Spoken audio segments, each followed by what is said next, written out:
This is a piece of fiction that was written for amusement.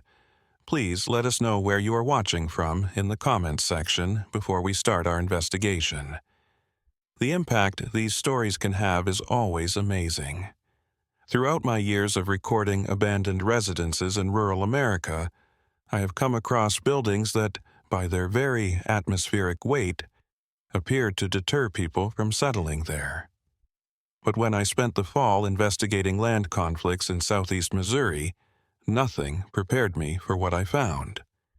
In 1967. In the situation I'm about to discuss, the property was ideal farmland in a region where every acre mattered, but it went unclaimed for more than 50 years. There was something considerably more troubling than simple bureaucratic oversight in the legal files I looked through that October afternoon. The property in question is located in Butler County, Missouri, about 7 miles southwest of Poplar Bluff. If you are familiar with the area, you are aware of the level agricultural plains that make up the terrain, interspersed with thick hardwood forests along the Black River's tributaries. With a commanding view of about 80 acres of what should have been rich cropland, the house itself stood on a slight elevation that was unusual for the area. According to 1911 county records, the original owner was Huxley, Missouri, a wealthy man who had moved from Pennsylvania in 1903. At first glance, his purchase of the home seemed unremarkable, just another chance to find Easter in. Missouri's agriculture economy is growing. When I started researching the history of the property, I was immediately struck by how little inheritance records there were. To refresh your memory, this narrative is being listened to on the channel The Fear Behind You. Please be advised that this video has been duplicated and uploaded without my permission if you are hearing it from any other channel. If so, I respectfully request that you report it. We appreciate your support of original material, in those days rural villages, property, transferred with careful documentation throughout families. Land was legacy, riches, and stability. However, the survey property remained in legal limbo well into the 1960s, unclaimed and seemingly rejected by anyone who could have been entitled to it. Late in the spring of 1903, Huxley, Missouri, and his wife Oswalda moved to Poplar Bluff.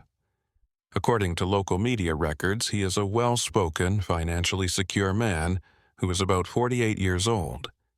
He purchased the home with cash, which contained a simple pre-existing building that he started enlarging right away. Oswalda, who was about the same age, was described as reticent but dignified in bearing in one social section. The pair never caused any particular alarm or scandal, and they maintained courteous but aloof connections with the local community, attending few local social events. Huxley ordered a significant amount of construction. To construct a 2-story building, he used laborers from Poplar Bluff and even Cape Girardeau. A frame home with a full basement was uncommon in the area where flooding was a recurring problem. There was no set style for the architecture, which combined more practical farming buildings with aspects of Victorian architecture. Huxley had very particular criteria for the basement building, according to several workmen who left written testimonies. He insisted on double-thick foundation walls and a separate door that could be accessed from outside the main home. In a letter to his cousin, one carpenter observed that Monsieur was unduly preoccupied. On the subterranean section's structural soundness, as if he anticipated storing a significant amount of weight. October 1903 saw the completion of the house. The Messieurs seemed to have ordinary lives for the following few years. With the assistance of hired workers, Huxley ran the property, cultivating grain and keeping hog standard activities for that region and period. Oswalda maintained the home and made sporadic trips to the town for supplies. She was usually polite, but never stayed to strike up a discussion. Account ledgers from the Poplar Bluff General Store reveal frequent purchases of farming supplies, home items, and notably large amounts of lamp oil and candles, much more than a 2-person household would normally require. The spring of 1908 was the first sign that things might be out of the ordinary. During planting season, Mortimer Gaines, a hired man, worked on the Meserve property. In a subsequent deposition in a different civil case, Gaines provided testimony that contained an intriguing.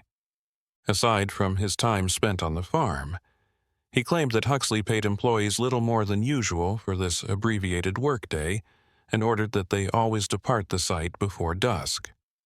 Gaines added that 2 times he had forgotten tools and come back after dark to get them, only to discover the house was pitch black, even though he had seen lamplight through the windows an hour before and knew the people were home.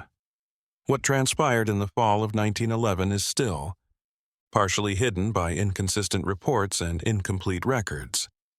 This is what I can verify from several sources. Oswald Meserve showed up in Poplar Bluff in late September and checked into the Commercial Hotel, a small hotel that mostly served farmers and traveling salesmen on business. She spent 3 nights there, ordering meals in the hotel dining area, and spoke to almost no one else. On the 4th day's morning, she settled her debt and left. She vanished from view. The hotel owner settled her bill in full and left no forwarding information, according to her documents, which I found in a basement archive. One particular detail caught my attention. She had 1 traveling case when she arrived, but nothing when she left. The case, which included a leather-bound notebook and a few articles of clothing, was discovered in her room. The motel owner mentioned the notebook in passing to the county sheriff, pointing out that its pages included just recipe notes and home documents, nothing noteworthy. About 10 days after his wife vanished from the motel, Huxley Meserve reported her missing to the authorities.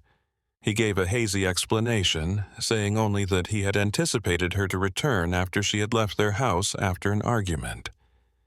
Despite its shortcomings, the sheriff's inquiry turned up no proof of foul play. Oswaldo was an adult lady who had reportedly made the decision to go. Such separations were widespread in those days, especially in marriages, where there was no social outlet for personal discontent. Upon studying these records, I was troubled by what transpired next. Huxley kept running the farm, but his daily routine had changed significantly. He stopped going to social events and fired all of his hired staff. The neighbors said they saw him infrequently, mainly when he came to town for supplies, which he did less frequently. Over the next few months, Huxley's appearance changed markedly, according to one trader. He withdrew, his attire became unkempt, and he started to pause in the middle of a discussion, as if he were listening for something that only he could hear, according to the shopkeeper. Absalom Pritchard, a nearby farmer, had a reason to visit the Meserve property in March 1912 because of a fence line disagreement. He wrote a brief letter to the county land office detailing what he experienced. According to Pritchard, he discovered Huxley in what he described as a preoccupied condition, refusing to talk about the fence issue and demanding that Pritchard go right now. More importantly, Pritchard observed that even though the house was just 10 years old, it seemed to be in severe ruin. The yard was overgrown, the porch was rotted, and the upper-story windows were damaged. Most oddly, Pritchard claimed that even while he could not see any signs of any equipment being used, he could hear a steady sound emanating from someplace on the premises, like machinery working. The body of Huxley Meserve was discovered in August 1912. His remains were found by the local. After several weeks of uncollected mail, the postmaster became worried. The sheriff was brought by the postmaster, and they discovered Huxley in the bedroom upstairs, seemingly dead from natural causes. There was no official autopsy, but the county doctor's brief report indicated heart failure. Huxley was around 57 years old. This is when the peculiar legal position of the property starts. Since Oswald's location is unknown and there are no other identifiable immediate heirs, in order to resolve any obligations or claims, property ought to have gone through probate and ultimately been sold. However, the court-appointed administrator was uneasy about something in the original estate inventory. He pointed out anomalies in the property's state in his report to the probate court, which called for additional research before recommending a distribution. It took me a long time to figure out what those anomalies were. The complete report from the administrator was never sent or has been. Lost. However, I discovered a September 1912 reply from the probate judge telling the administrator to safeguard the property and wait for more direction from this court. Apparently, the advice never arrived. The property remains in a state of legal suspension and the file simply goes cold. What did that original estate inventory actually entail? I was able to assemble pieces from several sources. 2 local guys were employed by the administrator to help catalog the property's belongings. One of them, Cassius Drummond, later brought up the incident in a 1925 interview with a newspaper reporter on a different subject. According to Drummond, the administrator chose not to force access after learning that the door had been bolted from the inside, which made no structural sense, and the basement had been walled up. From inside the house, there was no other way to enter the basement. Workers had reported that the exterior entry had been bricked over at some point during construction. Drummond added that there were indications of hurried desertion on the house's top floors. He reported seeing what appeared to be marks on the walls, deep scratches that began high up and descended to the floor as if someone had been continuously dragging something stiff down the surface. Personal possessions strewn around, and furniture overturned in multiple rooms. After doing a brief inventory, the administrator departed and gave the order to protect the property from trespassers. Over the ensuing years, the house stood vacant. Legal ownership was still ambiguous. Oswalda had never been pronounced dead, and the 7-year waiting period for a person to be certified dead couldn't even start without a body or conclusive proof of her whereabouts. The county did not take any action to confiscate the land despite the outstanding property taxes. This was not typical. Butler County needed money, and within a few years at most, valuable farmland that was sitting idle ought to have been sold at auction to collect unpaid taxes. In the 1916 County Commissioner's minutes, I discovered a note indicating could clarify this. One commissioner inquired about the Missouri property during a discussion about delinquent properties. "Let that one be for now," was the clerk's recorded reaction. There was no further explanation or elaboration, just a group decision to leave it alone. Locals started to stay away from the property. To the best of my knowledge, this was motivated by basic discomfort rather than supernatural belief. The house was falling apart far more quickly than it would have with only weather and negligence. Would clarify. I learned from a surveyor's notes that the building was in serious degradation by 1920, with the roof collapsing in several places and the walls exhibiting noticeable lean. A prospective buyer who was interested in buying the land had engaged the surveyor, but according to his report, the cost of demolition would probably be higher than the property's worth. Fascinatingly, this possible sale never happened, even though the buyer had the funds and the obvious legal authority to purchase the property by the foreclosure of taxes. A Cape Girardeau farming cooperative that wanted to grow its operations in Butler County made the purchase. The Meserve farm transaction fell through, but they had already successfully purchased a number of other properties. I discovered a June 1920 TUR letter from the consortium's lawyer to their client, which stated that I could only suggest we look into other options after examining all the information that was available on the well-known Bluff property. The property had a reputation among residents in the 1920s and 1930s for not precisely haunted, but just as troublesome.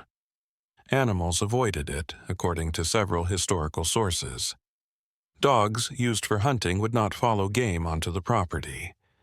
When cattle from nearby farms strayed onto the mass reserve property due to damaged fences, they would grow agitated and have to be forcibly herded back. A horse that had been on the ranch for a few hours refused to be stabled for days later, displaying restless behavior that one farmer described as something he had never seen ever. 20 years of raising animals. The Great Depression's financial strains ought to have compelled a decision regarding the property's status. Even difficult properties were worthwhile to purchase as land values fell. The Meserve farm, however, was unaltered. I came upon an intriguing 1933 petition signed by 18 nearby property owners asking the county to take all necessary steps to improve the Meserve property's status, make it appropriate for productive use, or remove the current arrangements for the benefit of the general people. There was no progress on the petition. Although they confirmed receiving it, the county commissioners did nothing. What worried these neighbors? I located the descendants of multiple signatories, but the petition itself is quite formal and stays away from any particular accusations. In 1967, I spoke with a man who was the nephew of a farmer who had signed the petition. He had vivid memories of his uncle's worries from family tales. His uncle thought the declining, was concerned that vagrants would seek refuge there and that the house was a fire hazard. However, he observed that the structure never appeared to be occupied. His memory that his uncle had once begun to fix the fence line between his land and the Meserve farm, but had abruptly stopped the work, was more intriguing. He told the family that he didn't want to give people the impression that he was claiming any portion of that land when they inquired why. Something occurred in 1941 that attracted fresh interest to the land. In order to plan for flood management along the Black River, a team of surveyors from the Army Corps of Engineers was performing a thorough land survey of the area. They had to enter the Meserve property in order to set up certain measuring spots for their task. Their field reports, which I was able to get via the National Archives, indicate that they had a great deal of trouble doing their work. His staff grew disobedient and inattentive, according to the head surveyor, while doing maintenance on the property. After only 2 days, one team member asked to be reassigned, claiming that the atmosphere made it difficult to focus. The surveyor explained this by saying that the building's significant deterioration raised safety issues. However, his private notes, which I discovered included with the official report, tell a different tale. According to his writing, the men report continuous noises that have no apparent source. I personally heard these sounds, a low, rhythmic sound that appears to be coming from underground, possibly.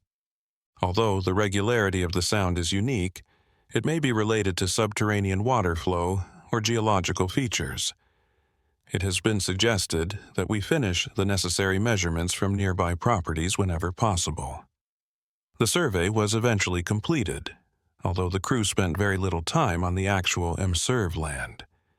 It's interesting to note that, with the exception of the Missouri farm, almost every property in the area was covered by the engineers' final flood control plans, which were put into effect in the late 1940s.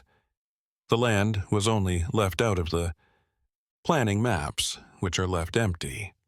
Butler County saw tremendous expansion following World War II. Farmland was precious. Returning soldiers needed a place to live, and the judicial system, which had been in a standstill for decades, ought to have been obliged to deal with assets that had been abandoned. The Missouri farm, meanwhile, continued to exist in its strange limbo. Oswalda may have been officially proclaimed dead at this point, allowing for a formal probate, as she had been gone for more than 30 years. However, nobody started the procedure. The county possessed, standing to do so, as did a number of possible creditors or nearby property owners who may have had rights. Nobody made a move.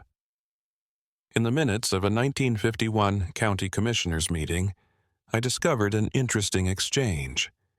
A newly elected commissioner questioned why the Meserve property had never been seized, despite showing up on tax records with decades of outstanding assessments. The remark from the senior commissioner was instructive. Certain items are better left in their original state. That property will, in one way or another, cost more than it will ever bring. The issue was not further pursued by the new commissioner. The house had completely fallen by the 1950s. Parts of the foundation walls and the mysteriously undamaged basement structure were all that were left. After looking at photos from a 1956 county infrastructure study, a civil engineer I spoke with pointed out that even after decades of exposure to the weather, the basement walls didn't appear to have deteriorated much. He discovered this. Extremely rare considering the materials and construction techniques used at the time. The actual land was left undeveloped. Most of it had been reclaimed by nature, with volunteer trees and thick scrub growth covering the areas that had been farmed. What was odd was the peculiar growth pattern of this plant. Aerial photos from a 1958 agricultural study reveal that, although the nearby farms exhibited typical plant growth patterns, the Meserve property showed what the researchers defined as an uneven density distribution that deviates from drainage patterns or natural succession. A St. Louis real estate developer recognized the property's potential value for a planned residential subdivision in 1962. Land close to Poplar Bluff was becoming more and more desirable as Butler County grew. To ascertain the property's legal status, the developer engaged lawyers. Within 3 months, they abandoned the initiative due to what they learned or were told. I was able to speak. Before his death in 1966, he had a conversation with one of the junior lawyers who worked on that title search. Although he was hesitant to talk about the issue, he eventually revealed that senior partners at his business had determined the property presented intolerable liability risks and that they had discovered documents indicating abnormalities beyond simple ownership disputes. He only stated that part of the original probate files, when they eventually had access to them, including images taken during the 1912 estate when I pressed him for more inventory. These photos were kept apart from the primary file and had never been officially included in any court document. He took a quick look at them and explained that they showed the basement's interior, or what could be reached from it, with elements that didn't match any home building I'd seen in 20 years of property law. Finding such photos has taken a lot of work on my part. If official records ever contained them, they have since vanished. There are 1912 probate files, but they are extremely sparse and only include the most fundamental data. The photos might have been deleted at some point, or the lawyer's recollection might have been flawed after all these years. In any case, I was unable to directly confirm his account. This is what I could confirm. The property has been abandoned despite every sincere effort to buy it, develop it, or even properly document it. Not by dramatic incidents or formal bans, but by a persistent pattern of people deciding not to move forward after conducting a thorough investigation. This type of pattern, in my opinion, points to informal knowledge sharing, off-the-record cautions, and an agreement among people familiar with the issue that some things are best left alone. A Southeast Missouri State University history graduate student started studying the property in 1964 for a thesis on the area's deserted rural properties. He spoke with senior citizens in interviews, examined county documents, and made several trips to the location. He never finished his thesis. He was employed at a Kansas library when I reached out to him in 1967, and he was quite hesitant to talk about the project. Eventually, he informed me that he had chosen a different thesis topic after coming across material that suggested the property's history was more complicated than appropriate for academic treatment. He would only state that certain stories don't provide details about the information. Gain from being shared more extensively. This leads me to the discovery I made in September 1967, which convinced me that this case needed to be documented. Before being moved to the state archives, historical records were stored in a storage room in the basement of the Butler County Courthouse, which I was given access to. One of these had a box of various papers from the 1910s, primarily ordinary letters and small court files. A handwritten letter that was never sent was found in the bottom of this box. Dates October 1912. The administrator assigned by the court, who had carried out the first inventory of the Missouri property, wrote the letter.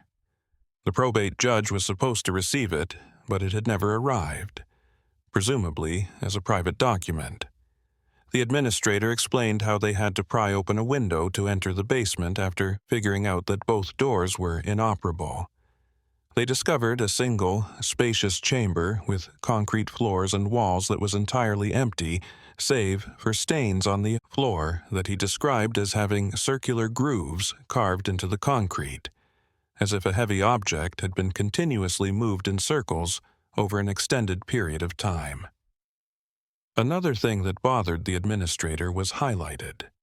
There were hundreds of scratches along one wall, all made with what looked to be a metal tool. They only created parallel lines that stretched about 6 feet from floor to shoulder height across the wall, without any words or distinguishable patterns. The marks looked fresh, the concrete dust beneath them not, the administrator noted. The letter ended with a statement outlining his reasons for not completing a full report. I cannot account for this, nor for the utter lack of any tools or things that would have made such marks. Yet the house had been unoccupied for a month since Merb's passing.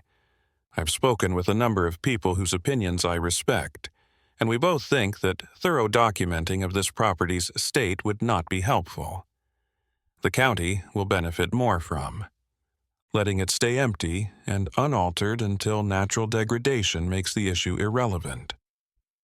I suggest that we halt all legal action and have faith that time will settle the issues that the law is unable to. Much of the later history of the property is explained in this letter.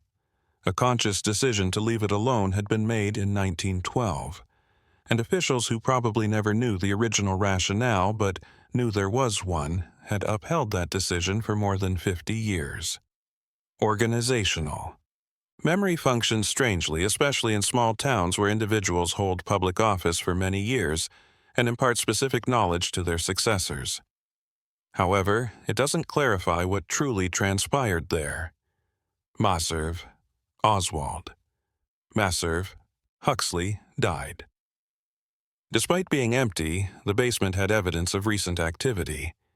Several generations of politicians, lawyers, developers, and scholars were persuaded to leave the site alone by something about it. What were they all attempting to avoid? Confronting. I have a theory, but I am unable to provide concrete evidence for it. The Mervs, I think, imported from Pennsylvania some enterprise or practice that necessitated the particular basement building that Huxley demanded. Whatever this was, it went horribly wrong. Oswald left everything behind, including her personal notebook, when she escaped in the fall of 1911, indicating a great deal of hurry or grief. Huxley tried to carry on his own, but was either unable to finish the job or gave up on it. To keep it up. It appears that he ceased caring for himself and the house sometime in early 1912, based on his declining health and the peculiar disintegration pattern of the house. I'm especially interested in the basement marks. Concentric grooves imply weight, rotation, and repetition. However, what is the rotation? And the new scuffs on the wall following Huxley's death. In the event that the administrator's narrative accurately depicts activities following the end of human occupation, this could be explained by elements we're not. Thinking about it. Animal activity, structural movement, and how materials are affected by humidity and temperature. Nothing I found calls for anything beyond human understanding. Thus, I'm not making any suggestions. The avoidance pattern is what bothers me the most. According to my research on similar examples, abandoned properties either fall into total ruin within a few decades, are redeveloped, or are reoccupied. None of these have been done by the Meserve property. It is in a halted stage of decline, the structure of the basement, enduring long after it ought to have fallen. Despite the fact that all nearby properties are productive and people continue to choose not to tamper with them, the land itself remains idle. In October 1967, I went there myself. County maps still clearly show the location, but access requires permission to cross private property. On that modest elevation, the remnants of the foundation are encircled by heavy undergrowth that appears denser than on nearby plain. The walls of the basement are, in fact, mostly undamaged, despite being covered in foliage and garbage. The administrator's description of the place was visible to me. I won't say that anything out of the ordinary happened to me there. The place had the feel of any deserted estate, but there was a noticeable silence. There were no bug or bird sounds, though this might have been because of the time of day or the season. I took measurements and looked over the accessible areas for around half an hour. The sole noteworthy remark is that the concrete of despite being almost 60 years old and exposed to the weather for a large portion of that period, the basement walls did not exhibit any noticeable erosion or cracking when I removed the plants to inspect them. I'm not an engineer, so I can't comment on why this would be, but it seemed out of the ordinary to me. Something that wasn't in the pictures and descriptions caught my attention before I departed. The ground around the foundation has a small depression, maybe 3 or 4 inches lower than the elevation, somewhat outside the borders of the property. It extends roughly 50 feet in all directions, forming a rough circle with the foundation at its core. Decades of erosion or settlement may account for this, yet the consistency of it appeared intentional, as if the earth had once been dug up in a broad, shallow bowl. Such landscaping was not mentioned in any of the construction records I had examined. I tried to find any of the Meserve's living relatives. In Pennsylvania, Huxley's family proved challenging to track. There are little records of his early life, and he seemed to have been alienated from them prior to relocating to Missouri. Oswald's past was even less clear. Only after she and Huxley arrived does the name Oswald Meserve appear in Butler County. I was unable to locate any family history, prior residences, or marriage records. She might have wed Huxley somewhere else, and those documents might be in another jurisdiction. But even with a lot of effort, I was unable to find them. This lack of context is uncommon, but not out of the ordinary for the time, especially for those who had good reason to abandon their history. I'm not sure why the Meserves did that, but it does indicate that whatever they brought to Missouri and whatever venture they tried came with them and left no obvious path back. As of 1967, the property is still in legal limbo. It is still listed under Huxley Masser's name in county records, with 55 years' worth of unpaid taxes accumulated. Foreclosure has not been started by anyone. The land is situated, not used.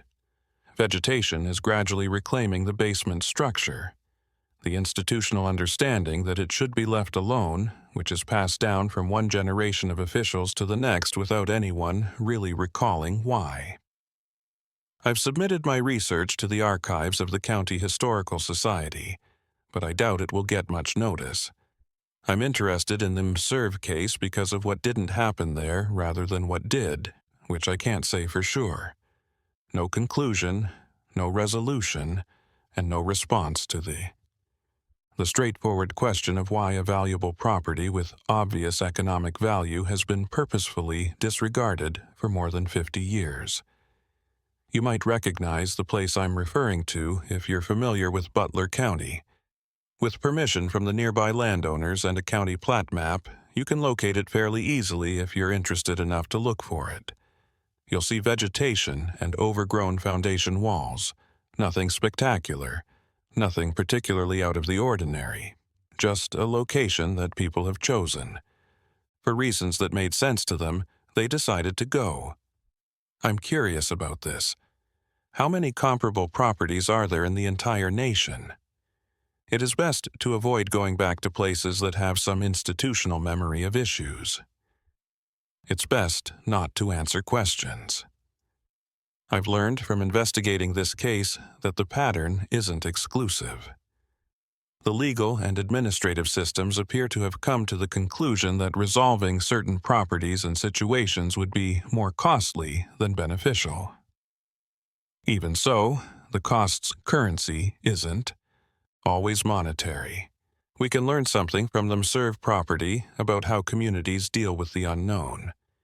Through tacit agreement to allow some things to fade without pressuring them to end, rather than through formal prohibition or dramatic intervention. I'm not sure if this is wisdom or just a postponed inevitable reckoning. 3 months after my site visit in December 1967, I got a letter from the Butler County Clerk's office. They were making updates to their records and had seen my requests for information about the Missouri property. The clerk, a man who had worked there for more than 20 years, formally acknowledged my questions in a handwritten note. "Your interest in this matter is noted," he wrote. "I would observe that the property has remained stable in its current condition for many years, and that stability might be considered valuable in itself. Sometimes the best way to manage a problem is to ensure that it stays managed, even if it is not solved." The last document I found pertaining to the property was a county assessor's notation from 1965. After decades of routine entries recording the same unpaid tax amount, someone had added a handwritten margin note. "Recommend continuing current status indefinitely." I found this phrasing telling. A problem that stays managed, not resolved, not eliminated, but maintained in a state of controlled dormancy. It suggests an understanding that certain situations don't have solutions, only ongoing containment. The property remains exactly as it was, exactly as it has been since Oswalda vanished and Huxley started his final decline in the fall of 1911, despite bureaucratic justification and a recommendation to leave things as they were. The basement remains intact, despite all reasonable expectations that it should have collapsed. The land remains unclaimed despite its value, and the silence surrounding what happened there remains intact, despite multiple attempts to investigate. I can't tell you what the MIRVs were. I can't explain Oswalda's disappearance, Huxley's decline, the concentric grooves worn into concrete, the fresh scratches discovered after his death, or any of the other minor inconsistencies that build up around this case, but I can tell you that those who were closer to the events and knew more than I did decided not to look into these questions further. Were they correct? I've spent a lot of time thinking about this. On the one hand, the systematic avoidance of knowledge seems to go against everything we value about truth and understanding, but the consistency of that avoidance over so many years and so many different people suggests they may have had reasons that made sense within a context I don't fully understand. The property itself will eventually resolve through simple time. The basement walls, despite their demonstrated durability, will eventually fail. The land will be fully reclaimed by nature. The legal questions will become moot as all. But for now, it sits there, 7 miles southwest of Poplar Bluff, on a slight rise overlooking 80 acres that no one farms. The basement walls hold their shape. The land remains unclaimed, and those familiar with it continue to understand that some questions answer themselves best when parties and records fade beyond anyone's interest. In another 50 years, probably less, no one will remember that this was ever a problem at all, left alone. I consider the administrator's letter and the 1912 decision to let time solve what the law couldn't. In a way, it's worked. Nothing has happened. No one has been hurt. And the problem, whatever it was, has remained contained. Maybe that's the only solution some situations offer. What bothers me, what I can't quite reconcile, is the cost of that containment, 80 acres of productive land, unused for more than 50 years, a mystery that might be solved through systematic investigation, purposefully left unexplored. Knowledge that could shed light on some facet of human behavior or historical practice suppressed through collective agreement. These aren't insignificant costs, but several generations have decided they're preferable to the alternative. What was the alternative they were avoiding? I don't know. All I know is that everyone who looked closely enough to form an opinion decided it wasn't worth pursuing. Now I find myself in the same situation, having gathered what? I'm choosing to quietly file this research in an archive where it will be available to anyone interested enough to look, but not to push it into broader awareness. Am I continuing the same pattern of avoidance? Probably. However, after learning everything I can about this case and witnessing how consistently people with more knowledge than I have chosen to step back, I find I'm unwilling to be involved as much as I could. Perhaps that makes me complicit in whatever collective agreement has kept this story contained. Or maybe it makes me wise. The Meserve property will outlive anyone's interest in it. The basement will eventually collapse. The records will deteriorate or be lost. The people who remember it will die, and the land will become just another piece of Missouri farmland with a forgotten past. Sometimes that's the best course of action, kept alive.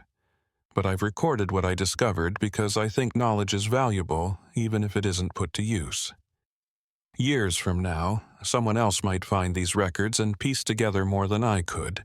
Or they might come to the same conclusion as me, that the Meserves brought something to that property that should have stayed wherever they left it, that Oswalda was right to flee, that Huxley paid a price for not following her, and that the community's instinct was to leave it alone.